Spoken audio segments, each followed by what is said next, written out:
என் தாய் தமிழ் நாட்டு மக்களுக்கு வணக்கம். நடிகை விஜயலட்சுமி அக்கா அவர்கள் என்னை தொடர்பு கொண்டு பேசினாங்க. நான் பேசுனதுக்கெல்லாம் வருத்தம் தெரிவிக்கிறேம்மா.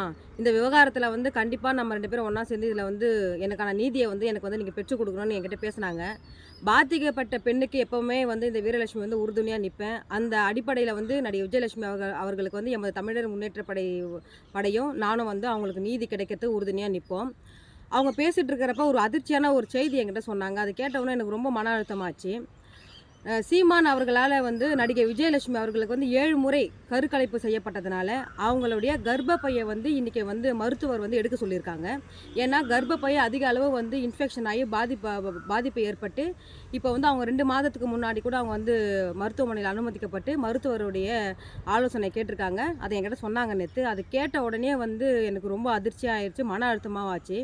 அப்போ நான் விஜயலட்சுமி அக்கா அவர்கள்கிட்ட சொன்னேன், நீங்கள் இந்த விவகாரத்தில் நம்ம போராடுகின்ற நேரத்தில் யாருமே நம்மளுக்கு ஒரு உறுதுணையாக நிற்கல. அப்போது நம்ம புகார் கொடுக்குறப்ப. ஆனால் உங்களுடைய பாதிப்பு நாட்டு மக்களுக்கு தெரிஞ்சு கண்டிப்பாக ஒரு நாள் தமிழ்நாட்டில் இருக்கிற மக்களும் தமிழ்நாட்டில் இருக்கக்கூடிய பெண் தலைவர்களும் உங்களுக்கு பாதுகாப்பு அரணாக நிற்பாங்க அப்படின்னு நான் சொன்னேன். அந்த அடிப்படையில் நேற்று கனிமொழி எம்பி அம்மா அவங்களும் நாகை எம்பி அக்கா சுதா அவர்களை நடிகை விஜயலட்சுமி அவர்களுக்கு ஆதரவாக குரல் கொடுத்துருக்காங்க. மேலும் எண்ணற்ற பெண் தலைவர்கள் எல்லாருமே இன்றைக்கி குரல் கொடுத்துருக்காங்க.